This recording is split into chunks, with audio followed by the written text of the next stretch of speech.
Barbie Kumalasari nikah lagi untuk keempat kalinya. Kabar bahagia tengah dirasakan Barbie Kumalasari, yang memutuskan untuk menikah untuk keempat kalinya.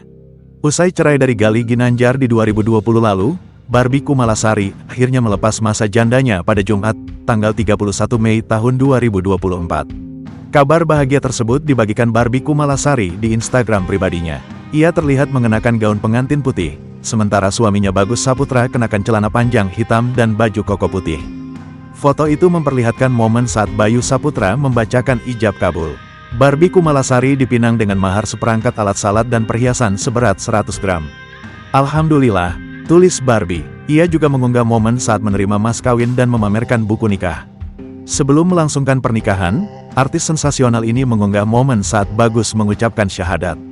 "Hai teman-teman, ini suami aku lagi mau masuk Islam karena besok mau nikah," ujar Barbie Kumalasari. Untuk diketahui, Bagus Saputra merupakan mantan suami Barbie Kumalasari. Keduanya sempat menikah namun tak bertahan lama, setelahnya ia menikah dengan Galih Ginanjar.